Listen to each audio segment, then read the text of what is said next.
Hello everyone. Are you sure you know about the critical thinking? In a critical thinking course, you can learn a variety of skills that can greatly improve your classroom performance. And critical thinking can help you critically evaluate what you are learning in class and so on. It is very useful for you in the classroom, as workplace, and in your life. So, critical thinking is very important to our earth. Besides, there are many barriers in critical thinking. The preceding section raises an obvious question. If critical thinking is so important, why is it that uncritical thinking is so common?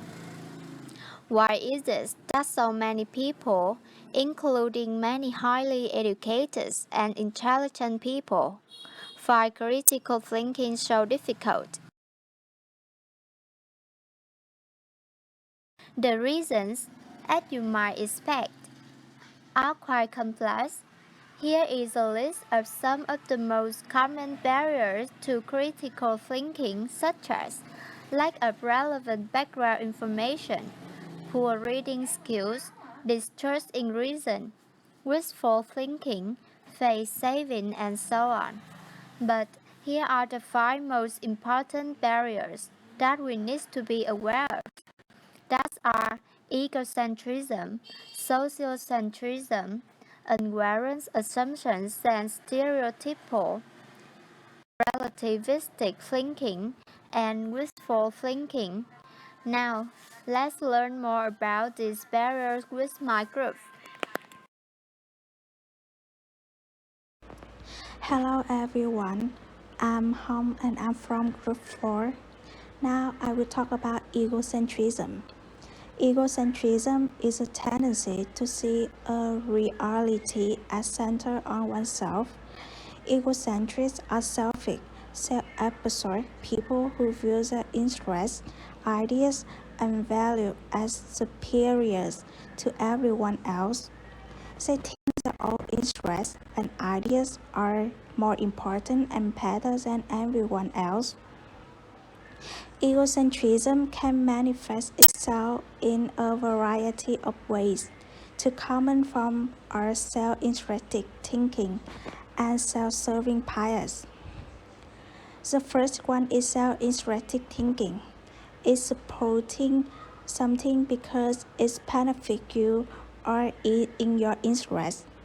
You consider your want or needs more important than others.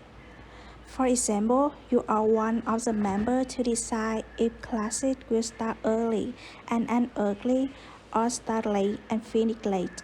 However, you vote to start later because you want to sleep more while everyone else chooses to start early.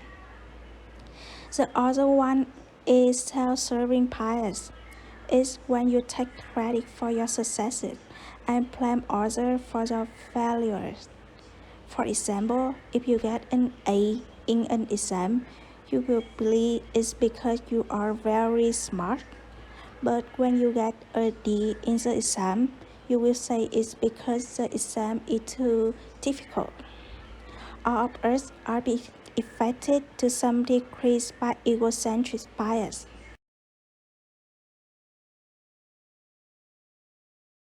Hi guys, I'm Ying, a member of Group 4. I will continue the group's presentations in the session on sociocentrism. So, what is sociocentrism? Now, let's start with me. Sociocentrism is group-centered thinking, just as centralism can interfere with rational thinking by over-focusing on the self. So, social-centralism can interfere with rational thinking by over-focusing on the group.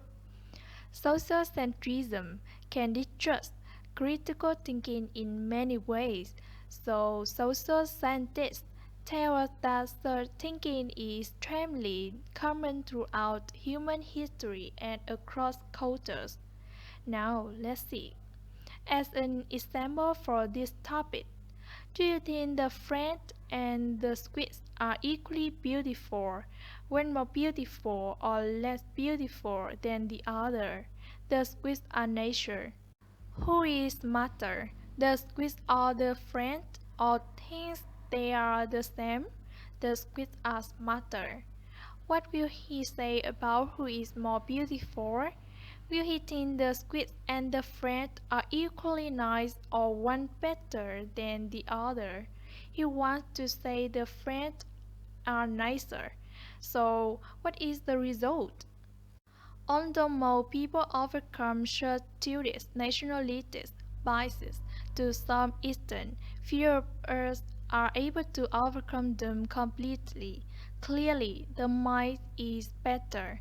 Mindset is at the root of a lot of human conflict, intolerance, and oppression.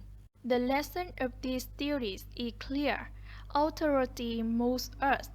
We are so impressed, influenced, and threatened by the power that, under the right conditions, we give up one's own values, beliefs, and judgment, even questioning the immediate senses of one's own experience. Eventually, as critical thinkers, we need to recognize the seductive power of peer pressures and reliance on authority and develop the habit of independent thinking to combat them.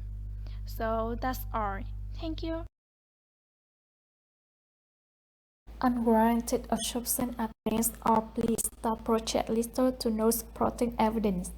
Things we may take for granted as true or just completely false ideas we inherited without reflection.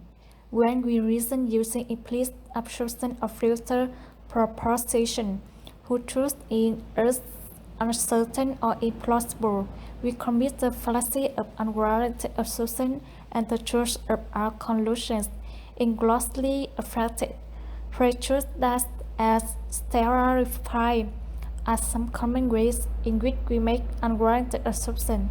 The key to preventing this fallacy is evidence. Granted, assumptions have evidence and ways of demonstrating their truth with certainty. It is best to not hold something as true or applicable without proof that it is true and applicable. This implies that we need to accept our ways of thinking and place information quickly.